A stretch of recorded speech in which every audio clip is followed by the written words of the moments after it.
So today what I want to talk about is the reason many MAGs, survival groups, intentional communities, family-oriented groups will fail when they're in a total survival environment. Now, currently in the economic depression we're in right now, it's getting worse and worse by the day. And what is happening is you start to see failures in supply lines, failures in availability.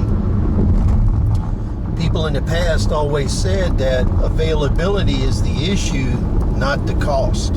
Some things are so critical to your survival, you have to have them. So you're going to have to come up with the money or the trade goods or the skills to obtain them. And there's really no way around this.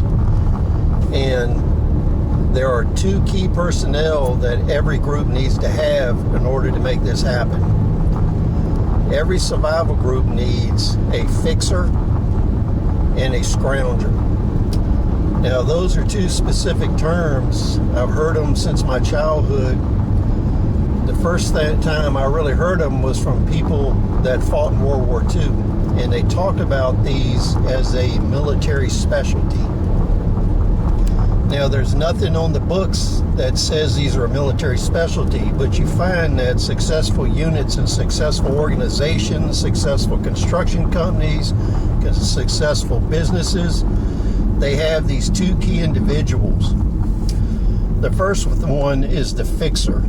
Now, what the fixer does is fixes things that are broken. Now, when you're looking at this, the fixer can do construction work, they can do industrial repair, they can do plumbing repair, they can do automotive repair, they can do electrical repairs, and in many cases they can do electronics.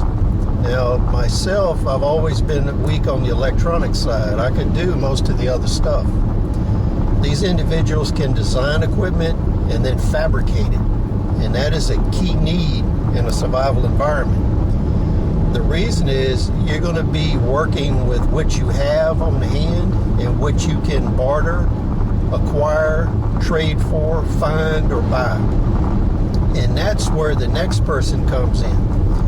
And these two people work hand in hand. The scrounger is a person that has a huge network where they know people, they can facilitate deals, they can negotiate, they have good communication skills, and people owe them a lot of favors.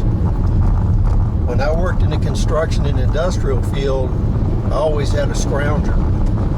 And in one instance, I needed 150 logging bats, and I needed them in about 5 days' time. We had an emergency project we were doing. We had to get on top of a ash pond at a power plant that had been out of service, and we had to drill this, take samples in order to meet a EPA and a Justice Department deadline.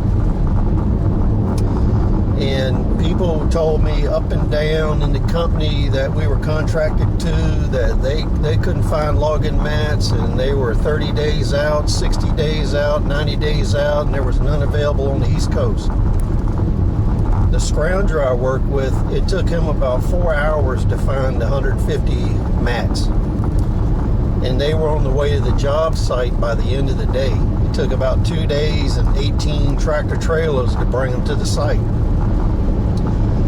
But the scrounger has the knowledge, the contacts, he can negotiate, he can persuade people, and persuasion is a key tactic and a key skill that people don't really talk about anymore.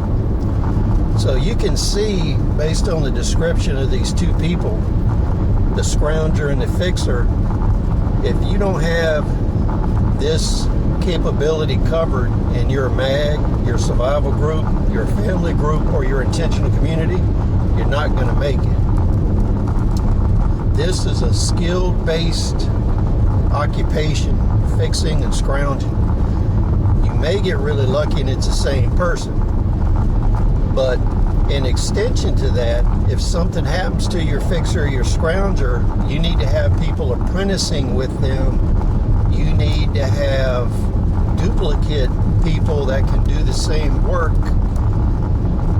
And these are key resources that nobody ever talks about. So remember, you need a fixer and you need a scrounger.